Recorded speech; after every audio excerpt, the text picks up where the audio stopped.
Welcome back to what will certainly be the final game of today's play.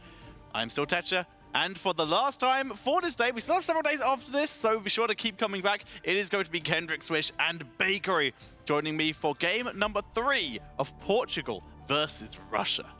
What a series. I mean, Portugal continues to surprise. I had never expected them to perform this well after getting butchered in game number 1. Yeah, so before the break and before this series, I asked 2 questions. I said, who is better? Is it Poland or Russia? And how good is Portugal?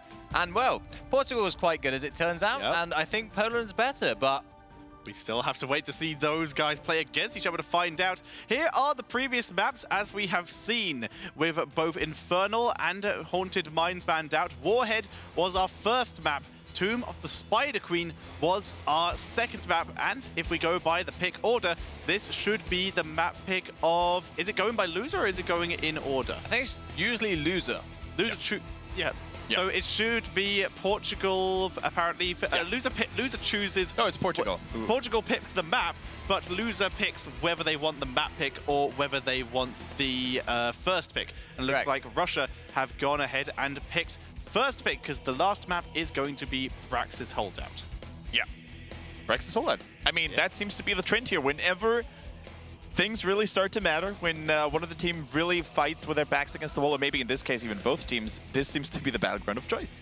Absolutely. It's one of those battlegrounds where the better team doesn't have to win. It's the better team in that game that wins. So a great battleground for when you're not 100% confident that you are the better team than the other. But who is the better team here now? One way to find out. That's anyone's guess, my friend. And we're about to find out. It could, in theory, be Twitch chat's guess, as we do have one more chance for you guys to vote for which team you think is going to win. If you think Russia is going to win this final game, type in #RUWin. And if you think Portugal are going to perform the reverse sweep, type in #PTWin. And Zenobir getting a respect ban here. Yeah, this is definitely a ban against Zibina on the Warrior role in particular, because we've mentioned it times and times before. Hero pool may not be one of Portugal's greatest strengths, so they deny a comfort pick. Although Zibina just had a wonderful game. I don't remember who he played, but it looked very good. It was ETC. Yep. ETC wonderful. And before that, the Muradin just was a pleasure to Zibina continues to impress us. I'm not sure if he's actually the person who should be target banned, to be honest. Who do you think should be target banned? To be honest, I think the Psych looked a little bit wonky because, let's face it, okay, he played an awesome game, but Medivh is not a hero you can pick anytime. And before that, Gul'dan looked okay, but and he does work on this map, so he could have been a works on this map. choice. I think that would have been a better ban. Bakery, what do you think? I don't think I'd target ban anyone. I think I probably would have looked to take Genji out of the table unless you were confident that Portugal would not ban it. And they didn't ban it, so maybe Russia just secured themselves against it. Kuijan just got smacked on the Genji, unfortunately. At the same time, Russia did not look impressive with Genji anytime they picked it, I believe. Yeah, so it does look like they are super targeting Zibina here, banning out the Garrosh and first picking the cow in the form of the ETC. And now I think Russia slowly but surely starts to wake up and to shift away from all those crazy compositions, from all those risky compositions. I mean, the first game was nice and all, but I think it was more that Portugal wasn't prepared to face it. In the second game, they tried to go for shenanigans with the Stitches. Portugal was prepared, and they took the game. So guys, we are just into the beginning of the draft, and look at the chat vote. 51% to 49%. Is that a change? You said you would be interested, Bakery, and it looks like Portugal have won some people over. We will keep an eye on that as we go to the end of the draft. Yeah, I mean, I can't blame Twitch chat right now. I was not having a lot of confidence into the Portuguese team, but right now, after them holding their own on a really hard-to-play battleground sometimes with the heroes they've got, kudos to them. So Gul'dan and Muradin secured. Genji left open. Portugal may be saying, we dare you to pick it, Russia. We don't think you will. It did struggle. It did have some severe issues in the last game. And the fact is, you mentioned that you weren't too comfortable with Psych on the Gul'dan, but it definitely appears to be a comfort pick for him, picking that up, whereas the Zibina will be probably on that Muradin. So they are still getting the heroes that they like. Yeah, for sure. I think Zabino on the Muradin is going to be quite feisty, quite the obstacle to overcome. Yeah. And the Genji, I mean, Genji is awesome. I think Brax's Holod is a much better battleground for him than Tomb could ever be. So it wouldn't surprise me if they gave it another shot. They go for the Chromie, though. They go the Polish mana route. For Zabina's Muradin, on a scale of 0 to Rask, how good do you think this is going to be? Rask delivered today, my friend. I think it's going to be dead even. After this game, we can talk about it. Indeed. So, like you said, the Chromie and the Sonya, very heavy burst potential from this team. Yeah, Chromie has mixed success so far on this map. Vortex is the only one who we've really seen step up and make the Chromie look really great. Yeah. Otherwise, it has struggled. Very true. And we once again see that that 1 versus 1 matchup I guess the 4 versus 4 matchup in the form of Chromie versus that Gul'dan in the sort of battle to see who can stack better. Yeah, the stacking battle is definitely going to be one to be looked out for. It's really cool to see when two stacking heroes are facing each other. I would love to see statistics to actually show who took the victory more frequently, like Gul'dan or Chromie in that duel. It'd be interesting to see. It's not possible to see your opponent's stacks, right? No. Because if so, they would just be hitting tab every couple minutes, checking on each other. Wait, yeah, of course you see it. Yeah. You see it. Like, it's the infamous convection race, right? You take a look at Kel'Thas. Oh my god, he's sitting at 19. Let's kill him. Support bans from both teams. Neither team actually having a support already. I think Medic definitely a solid ban. We did speak about how much Vortex destroyed Medic on that Chromie, but when you have Gul'dan and Muradin, I think it might be a bit different. So I think a solid ban. So we have 2 more manaless supports in the form of Lucio, if you do not activate his Amp It Up, and in the form of Brightwing, who could be potential heroes for either of these teams to try and keep these lanes resource efficient in terms of sustain. I'd like to see a Veigar from Portugal. I think the cleanse is going to be very valuable, and he's the general healer. He's always safe. Yeah. So Baker, what is your take on Gul'dan paired with Ariel, which is something we see a lot in casual play, in Hero League and Team League? It has fallen of grace here in the professional scene, though. It used to be a great combination back when Ariel was much less hyper carry reliant. She would get a lot of energy from the Gul'dan, and you would trade that health. However, since we've seen Gul'dan move into that E build with the healing reduction at level 7, it's actually much less effective healing because Gul'dan is getting less, and because it was always about that balance, it tilts the scales proportionally much higher towards Gul'dan losing health. So that's no longer a popular hero combination. So the reaction to this seems to be, if our Gul'dan is going to be potentially healing less, let's make the opponents heal less as well, with the pickup of the Malthael, with the most common talent being that Touch of Death. Yeah, it's a really good choice, especially against those huge chunk of healings coming in from Rhaegar with the Ancestral healing, most importantly. Definitely a good call. Sonya, Malthael is going to be our top lane duel most likely. So now it's up for Russia to pick something more for the 4-man. With the Chromie, we have oftentimes seen a double support. It could work out, doesn't have to though. I'd like to see a Brightwing, actually. Yeah. I think Brightwing can give a lot to the Sonya because Malthael, he's always living life on the edge, especially in that Sonya matchup. If the Brightwing can teleport in, then that might be the opportunity for Russia to pick up some kills.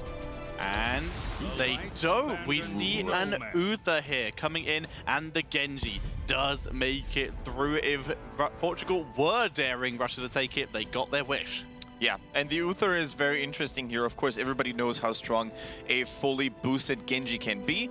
But other than that, I think Uther is also not too shabby when it comes to dealing with the aggressive Muradin and Malthael plays. He can always stun them. He can keep them under control. Depending on how aggressively they want to play, they could even consider a Divine Storm. True. At the same time, you have to look at the other team. You see Gul'dan, you see Malthael, and as an Uther player, I am scared of what that damage can mean. Definitely true. It all comes down to how quickly they can shut the Malthael down. Otherwise, the AoE spread out poison, well, it's not really poison for Malthael, but the AoE ticking damage over time can be doing similar things like Gul'dan on top of that. It's going to be even worse for the Uther to compensate. So Russia's comp looks like it is one that is going to work very well on aggression, but on defense, they very much may struggle. And let's see how Portugal are going to deal with that for their last pick. They go with Lucios. They're going to have that double support bot lane, one of which going to be a little bit of burst healing, the other one manaless, so it's going to give the Gul'dan potentially more mobility, making everyone harder to hit from Chromie, and if not, just consistent overtime healing. All right. So Genji will have one job pre-level 10. Gank that Malthael and make him hate life. Otherwise, I think it's going to be a rough game for Russia. I'm actually impressed by how well Portugal was able to draft here. I completely agree. I think Portugal has the stronger draft, almost without a doubt. But do they have the players to back it up? Last game, they had a hard counter, and it was still competitive. We've actually potentially argued, I think you said in game number 1 as well, that we actually think Portugal may have won all 3 drafts, but game number 1 especially? No, you don't think that? The first one, not game number 1. Definitely not okay. Game 2, yes. In game 3, yes. Okay, fair enough. So far, in game number 2, they had the better draft, and they were able to come out victorious. Yeah. And why can't they pull it off again? I see no reason chat shouldn't believe in Portugal right now. Yeah, however, we are still leaning a little bit more towards Russia, 61% to 39%, but that's still significantly more than we were seeing earlier for Portugal. Final Portugal votes, guys. have 400% more support in Twitch than they did at the start of this series, and I'm not going to back them up. I'm going with Russia. I'm going with Portugal. I'm going with Portugal. Let's do it. We're heading into game number 3 of Russia versus Portugal. And Kendrick, for joining me on the Portugal side, I will let you introduce them as I will introduce Russia. With Krulk playing the Uther Unstable on the Chromie, Hydra on the ETC, Banabir is playing the Sonya, and Genji sitting in the middle area is going to be played by Kuni-chan. And their opponents, can they carry the momentum all the way through this series? It is Team Portugal with Holotype on the Malthael. Caps plays the Rhaegar. On the bottom hand side, we're going to see their teammates Psyche and Sabina on Murden and Gul'dan. And last but not least, it is Godstorm on that Lucio. Godstorm on the Lucio. We've seen him be so efficient with these heroes with the aggressive heroics. Now he's playing one with a defensive one. Absolutely. And I'm excited to see how well he does with this. Yeah, I mean, timing is definitely on his side. Like, no matter if he plays the Malfrin, no matter if he played the Kel'Thas, he always had those moments where, like, yep, Godstorm on point. And if you have that momentum going with you, if you have that timing factor in your favor, Lucio is one of the strongest heroes in the game. Yes, he is. So, look at Caps here. Holotype, hovering around the lane, pretending to be solo, playing very safe, sneaky. as Caps not showing on vision. But Banabir, he's not going to fall for this. He's not going to overextend. No, they want to bait the Genji gank, actually. So, Caps was waiting for the Genji to show up, because that's normally what Genjis do. And then they could have backed the Malphite up, and instead Genji's in the bottom. Surprise, surprise. Going for Godstorm, who even eats a Holy Radiance from Uther. They really wanted that kill. But Godstorm was able to survive and drops his own heal, his own turn it up, and gets a little bit of healing, so he's able to get out, and he is fine. Okay, and Sonya is under a lot of pressure here. Mr. Banabir takes so much damage in that lane. In the meantime, bottom lane, Psyche is... Oh my god! Just when you thought you were safe. It was at that moment Gul'dan knew. We can't finish that sentence, as we do see... This is up to your imagination. We see Sabina taking harassment, and Kuni-chan not going to the lane he is expected in, and is instead putting huge pressure onto the spot lane. I wonder what goes through your mind when you see that massive Sandblast rushing in lightning speed to you. The Sandblast is what goes through your mind. Yep. It literally goes through your mind. Well played. As we see Sabina. I love casting with you, Patrick. I love casting with you too, Kendrick. As we do see, right now, the first beacon in top lane does go over to Team Portugal. They are sticking with this 3-2 split, trying to deny stacks to the Chromie. Nice CC chain on Sabina. He even takes a hammer to the face there as well. Unfortunately, Unstable wasn't able to deliver the last couple of spells here. So, a highly action-packed game here on both sides. Portugal not willing to let that just happen to themselves. They're fighting back valiantly. And on the other hand, Russia, we're also going for, you know, a gank here and there every now and then. Yes, they are. And another stun. Hydra with the great aggression. The follow-up stun by Krulk, and they pick up the second kill of the game. Yeah, that is Russian aggression to the max here. In the meantime, Sonya was able to take back control over the top lane, despite the fact that Rhaegar is still babysitting Malthael. And despite... Is he doing a merc camp? Yeah, he was doing a mercenary camp too, so the Hellbats are now going to help deep pushing the lane. And all of a sudden, that top beacon is back under control for Team Portugal. Chromie continuing to gain stacks in this bot lane, keeping the pressure on. Gul'dan has respawned and is returning to help his team. But with the ammo gone in that bot lane, it's taking serious damage. In the top lane, however, serious pushing is happening. Serious pushing. Top lane. Look at that.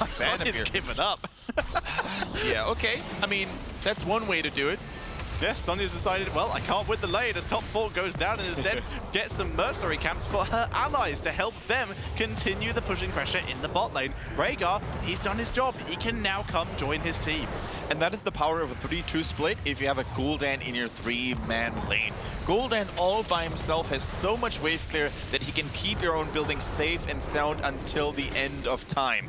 And in the meantime, your 2-man lane is always going to outperform the 1-man lane. Yeah. You can really see the fruits of the hard work being reaped here. So here we now have a bit of an issue. Rhaegar committed to this Bruiser camp here, to this Goliath camp. And as such, we did see a little bit of the beacon progress go over to Team Russia because they were able to send Genji up to the top lane with Rhaegar not helping bot. It was a 3v3. He wasn't helping top. It was a 2v1. They did lose 24% of the beacon progress. This could be the chance for Russia now to maybe gain back control over both beacons. Sonya is bullying away the mouthfeel. Genji even joined her in that endeavor. However, Hydra is very low on health and quite low on mana as well. And that is a big problem here on Praxis holdout if you get out-sustained by your opponents in lane. But look at what we saw earlier. The incredible pushing potential from Russia has been stunted. Now Rhaegar stand here. This is great for Chromie in terms of stacks, bad for her in terms of holding the objective. Genji once again goes in onto Malthael, but he's not able to finish the job.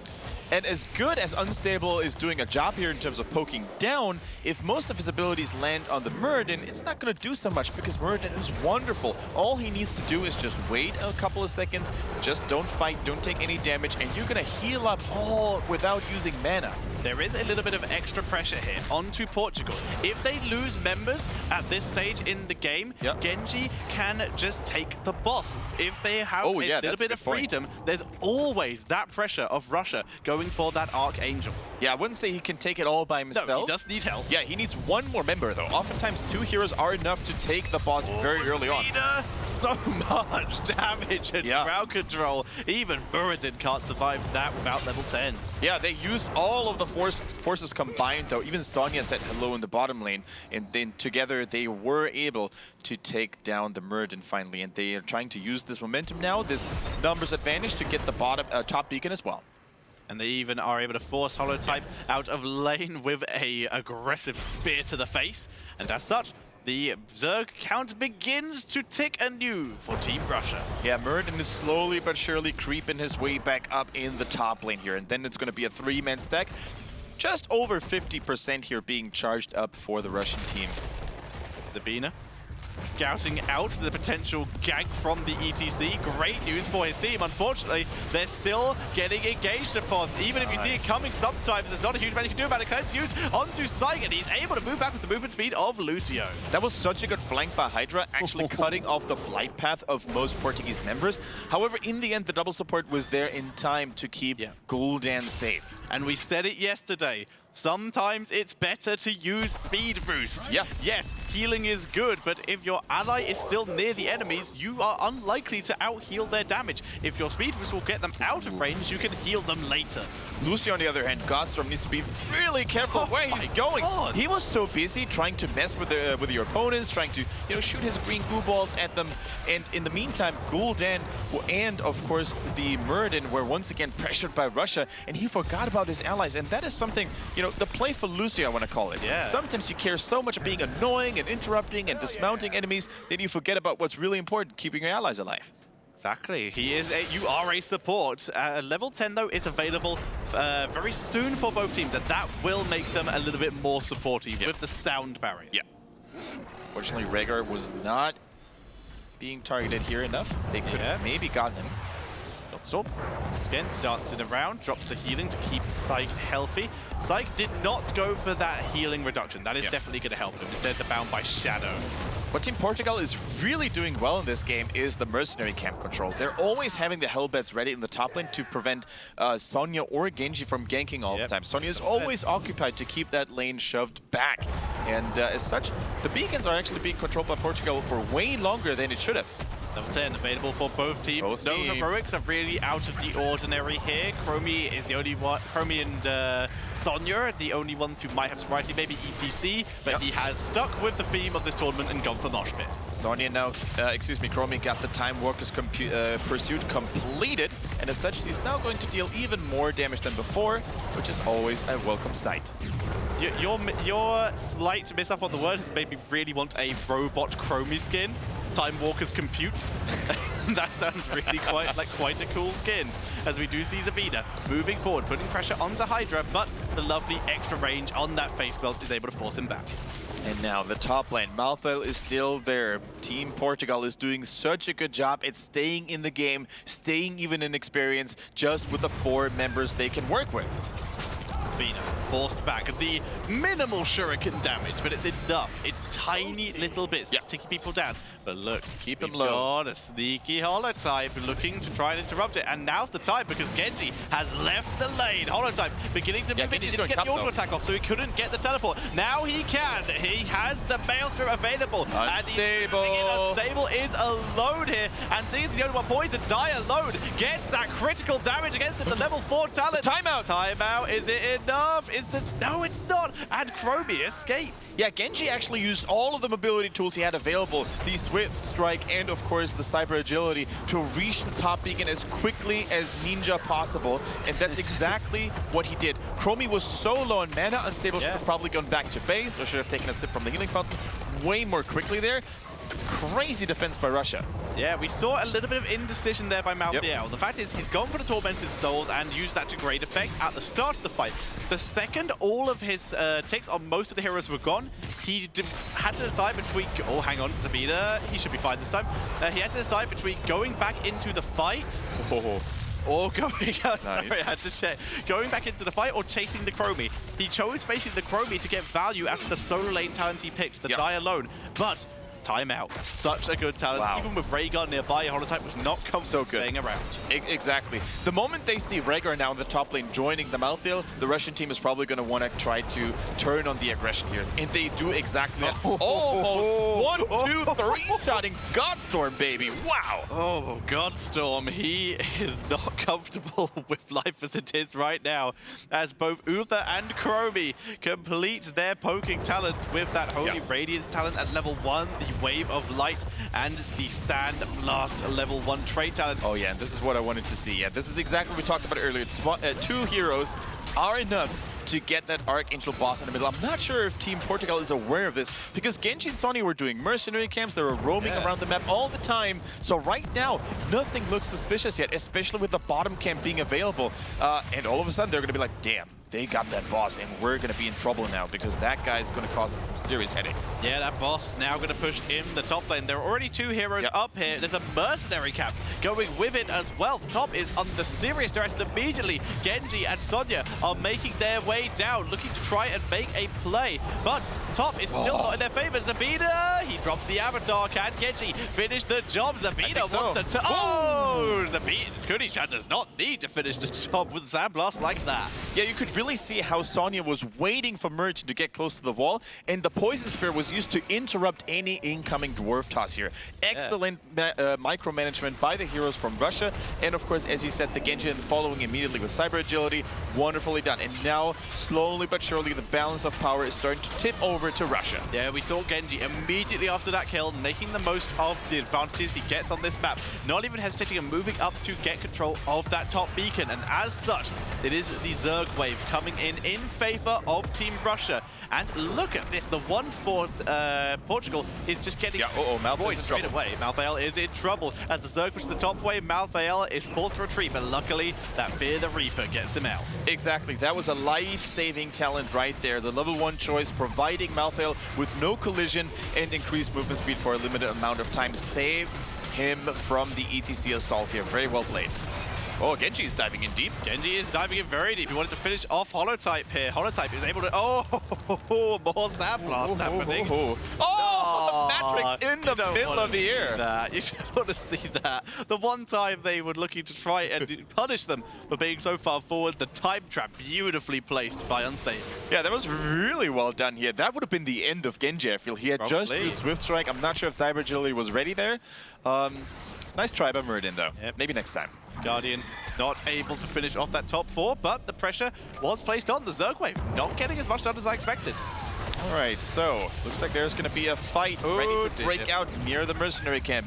Zabina, unfortunately, dies a lot, and that is not what we're used to seeing here. His Muradin against the Netherlands, against Sweden, excuse me, was a pleasure to behold. But here in this game, he's being pressured left, right, and center all the time. He really is. He's struggling to get into the correct positions, and the amount of burst damage, even for a Muradin, is proving to be potentially a little bit too much for him. And even the counter damage he is offering is he's having issues with, thanks to well met from Uther. Definitely true. Well met is such a good talent. I would almost always recommend it. It's always like a mini shrink ray all the time, like mini reducing shrink ray damage on done a and much movement lower speed. Yeah, mini shrink ray on a much lower Much more. Absolutely. One super good talent. We do see mercenaries just being taken all over the place by Russia. Every mercenary camp except for the one they are just... Oh, hang on. Except for the two they're just about to take are currently blue. Yeah, they're waiting patiently to time their mercenaries as closely to each other as possible. And that's really the sign of a good team. Knowing when to use mercenaries and knowing when to utilize them is really important. Oftentimes when you play Hero League or Team League, you just pick mercenaries because they're there, right? Because what else are you going to do? But here teams are really waiting to maximize the efficiency and put several lanes under pressure at the same time. Boss up in about 30 seconds, and Russia, they have really just run out of things to do. They don't have level 16, so they don't want to push too aggressively. Their mercenaries are taking a little bit to walk into range where they could use them as pushing potential. So they just wait to see if anyone from Portugal is silly enough to step out into this center area. Yeah, and 16, you mentioned it, Tetcher. That's going to be one of the hardest obstacles for Portugal to face. It's still an entire level, and the beacons are now activated again. And guess what? With that next Zerg wave, if it's 100-0, for example, that is a keep. And oftentimes oh, the boss is also ready. Kuni-chan, let's watch him and Banabir. Those two were doing the boss before, but now it's a lot more obvious if they go there. It is very much a lot more obvious, as we do see Portugal moving in. Hydra does not... we do see a trap is found. Like I said, the boss has spawned. Genji, by the way, has gone for Reflect. This could be devastating. Even if the counter moves come in, as long as Deflect is up, then it could really just turn against Portugal if they're not careful. Kuni-chan was just playing cat and mouse with a Portuguese team here, always trying to use his superior mobility to jump over a wall really quickly and capture the beacon back because Portugal was checking if they weren't doing the boss. Yeah, look at him right now. He's getting ready, hovering around that area on the minimap. As we do see Portugal trying to gain advantages where they can. They've got now the Hellbats in the top lane. But once again, they need to try and push in bot lane. Now Genji's not here. Muradin finds yet another time trap.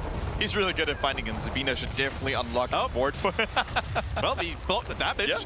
That is sometimes how you can get a bit of anti-synergy there. As we see a huge amount of damage dropped onto Zabina. He is still tanking through this, though. Still tanking through this, though. Let's see how long he can keep up the Dwarven Iron Skin and to tank all of that damage. Look at Unstable bombarding the enemy team from a safe distance using the Sand Echo and his own Sand Blast. Nice range, nice damage. And Portugal will have to go back. Look at the bottom lane, though. There's a mercenary camp pushing once more.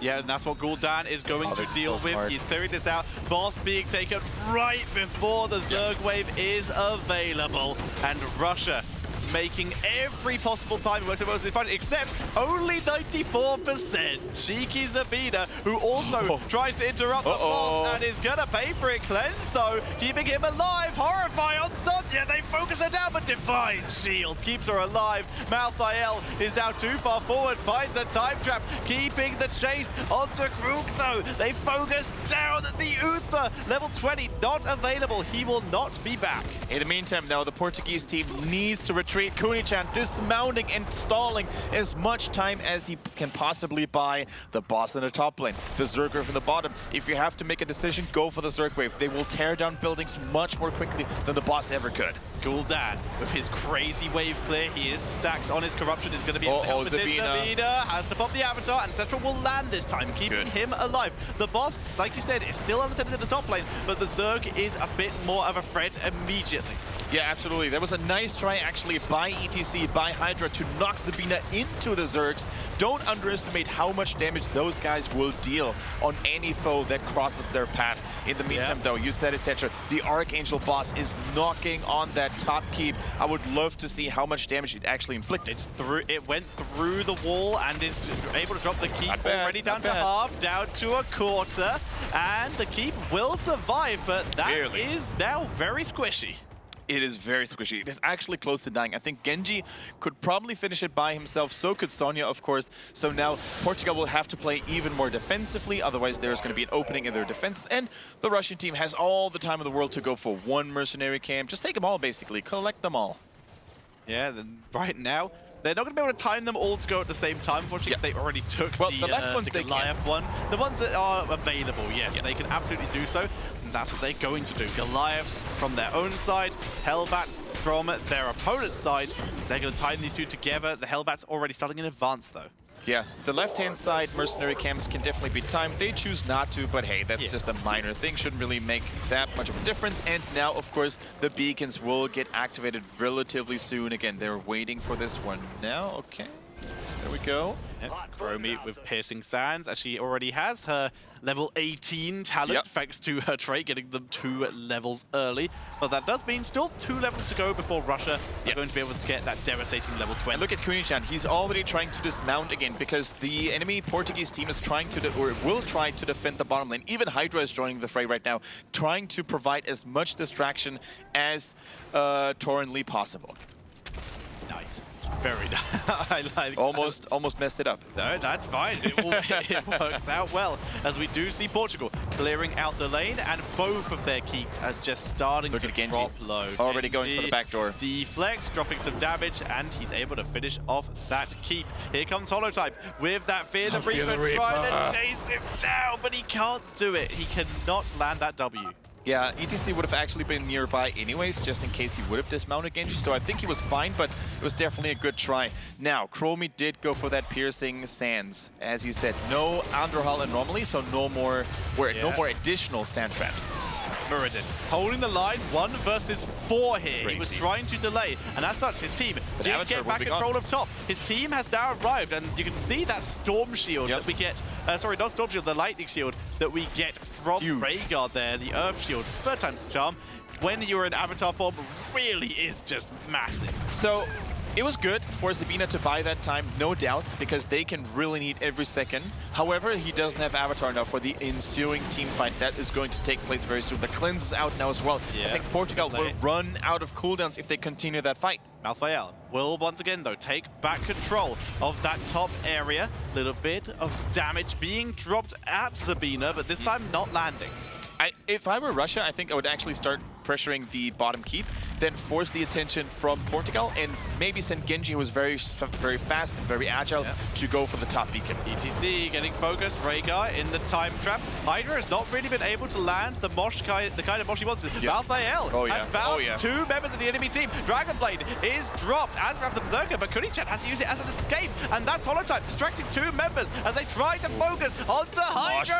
But the mosh cleanse is used, no interrupt available. Genji onto the backline as Malthael continues to teleport around against us. Hydra keeping himself alive. Hydra is taken down, and Portugal take control of the beacons. That was too reckless by the Russian team. Genji, as he said, Kunichan, he popped the Dragonblade, but nothing happened afterwards. The Tormented Souls by Malthael was too threatening, and he had to use it as an escape. The Russian team misplayed here, and Genji, out of all people, needed to maybe be at the boss. Problems are abound for Team Portugal. They won that fight with They're going to get Rhaegar porting back. No, Rhaegar's not porting back. Rhaegar just grabbing a mercenary camp. So they're actually going to sacrifice the core health. Somebody needs to. I think they're just going to sacrifice. Okay, Rhaegar did port back. They sacrificed a bit of core health to make sure they got that Zerg and the mercenaries to help de-push the enemy Zerg wave. But that core would have died, I think, because more catapults were already on the way, and the Russian team would have had more than enough time to just stall it out and prevent the Portuguese team from porting back here. Unstable takes the Stormhammer to the face. This does now mean, though, that Portugal are pushing in without cleanse, trying to end the game Rhaegar is here so with far this behind. push. Rhaegar's on the way. The Zerg wave of Russia has been very stunted already by the minion wave of Portugal, and Portugal really need to either end with this push or retreat early to begin to de-push their lane. It is all in or nothing for Portugal. Curtain is already down. The timeout keeps Unstable alive, though. Keep them away from the core. That is all Russia needs to do. Portugal will have to face catapults and a tiny little Zerg army very soon. The core's at 67%, but they're going in for the final attack. Godstorm get chunked. He needs to drop the sound barrier, and no, it's not on cooldown. He does do it right before he goes down. The Hold Dragon Blade is down. The core shield is starting to drop. It's not going down quickly at all. The first kill onto Lucio. Zabina's still alive though. Great. Rhaegar is the next focus. He tries to do damage onto the core as his last moment, but he goes down too. Sight is dropping. The tour bus from ETC picks him up. The core will survive, and we can see the Portugal core already going down to catapults. Muradin is trying to delay, but there's nothing he can do. That is going to be GG, and Russia will take the game and this series. Eventually, they do still have to run across because the minion wave had cleared up. They still need to run. Muradin is still alive. Sabina is trying to get back as fast as his tiny dwarf feet allow him. Unstable though, Hydra and Bannerbear, they're running, rushing towards the core. Shields regenerating a little bit though. Is 3 people going to be enough here though? Again, Kudichan's on the way. Krug is arriving. Sabina did everything he could, but that is it. GG. And game number 3 goes over to Russia. That was a lot of hard work that Russia had to put into this game. But in that last team fight, you could really see how well they are, or how good they are mechanically. Especially the Sonya was well played. I mean, she waited for the ignore paint until it was almost too late, but there was so many resources flowing into her, into trying to kill her, that they could really retaliate and turn it around. Yeah, crazy series. Portugal showing up again. They are so close to being a truly amazing team, but in both series, they do fall short in the end, sadly. Russia performing. Really performing so well, but we now know that Portugal are scary. A lot of people will now be looking at them as the favorites trying to make it out of the group, but Sweden are going to make that pretty difficult for them, because Sweden, I believe, are also on 2-0 now. Yeah. As you can see, the group here. Yeah, 2-0. So, yeah, I don't think it is possible for Portugal to make it out the group now. No, it is very close. It is very much impossible here. The only team they will have left to play is the Ukraine. That should be doable. However, the other 2 teams are looking too strong. Yeah, so valiant effort by them. But Bakery, what do you have to show us from that wonderful game? So I want to highlight caps on Rhaegar in the top lane. As we start this replay, we see that he's in the brush. Now Kunichan makes the play. He predicts he's in there. But look at the dodge. Look at the dodge again. Caps making this insane, crazy juke, which was just super cool to witness. Caps in particular really made this early game so hard for Russia to dominate. The top lane was constantly threatened, and Caps played it really smartly as well, never showing himself too early, so Genji didn't himself know, okay, can I go in for a gank, or is anyone still chilling there because we don't have vision on the Rhaegar? Outside of that super cool play, I have the big team fight on the bot shrine where Portugal very almost won this series. So as we play it forward, we see that Zabina wants to make a play, so he stands on the point. Now Hydra's zoning, so he's taking a lot of damage. I want to look at Maltho in the top left of your screen, Hollow type here. He immediately starts poking onto Sonya, and Genji's going to commit to him as well. So he instantly pops Tormented Souls. He actually 1v2s and forces Dragon Blade to be popped to run away from the Maltho. Hydra's been tanking this entire time. He goes in for the mosh pit. He does connect on 2. The boop does not connect, but the sound barrier is huge. However, look at the Maltho. The mosh ends just in time for Ancestor to come out, and now Hydra's out of position. What a fantastically controlled fight from the Maltho, dodging up, dodging down, and eventually receiving the Ancestral healing to keep him alive and secure the 100% Zerg wave that almost got all the way to core. Yeah, they pushed in so aggressively onto that core, but a solid defense. They weren't able to focus the core, and a lot of that was to do with Chromie, who just chunked Lucio right before that push could really get going on the core. Yeah, Unstable was playing out of his mind there. I think especially after the Sand Echo was unleashed, his spells were just wreaking absolute havoc. And the few times he couldn't really participate in teamfights was not because he missed all the spells, but because he was running out of mana. Yeah. So once again, guys, one more look at these groups for you so you can see what the standings are starting to look like, with leaders starting to emerge in most of the groups. Germany, France, Poland, for example, in Group A, B, and C. But Group D, Russia and Sweden are holding the top of the table. And the fact is, we will get to see those two play against each other in 2 days' time. But we still have some fantastic games lined up for you tomorrow on Playday number 5, where I believe we're going to be jumping back to Group A and B. Yeah, most likely. It's going to be one hell of a show with teams like Germany and France. I can't wait to see them again, especially France, who's going to play against Finland. I really want to see their true form. I really want to see if they are maybe the one team that can thus far challenge Poland. Now, Finland, day after day, have been slowly improving in power. They looked terrible on day 1, but they pulled out the victory against United Kingdom way back on day 3. Now on day 5, can they challenge France, who are looking like the other tournament favorite? And then we look down to the Group B games, Hungary versus Belgium and Germany versus Denmark. Right now, any of these teams could join Germany going out the group, and in theory, Germany might be at risk as well. Yeah, it could be a 3-way tie for that first seed if all teams end up on 2-1. So that would be an extremely interesting day.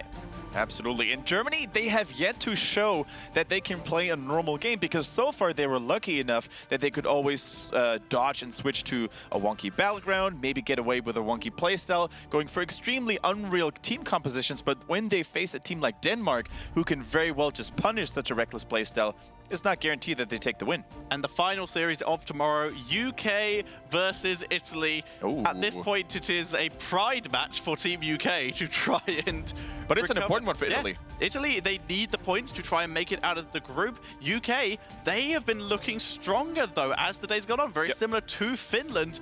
And if they are able to defeat Italy here, Italy are in serious danger of not making it out of the groups.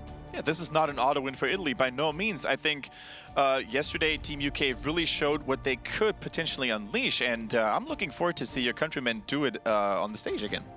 Completely agree. But if you guys want to see that, you will have to come back tomorrow, as we will be going into day number 5 of the Nexus Games Europe. But for now, from me, Kendrick, and Bakery, thank you all very much for watching, and we will see you all tomorrow.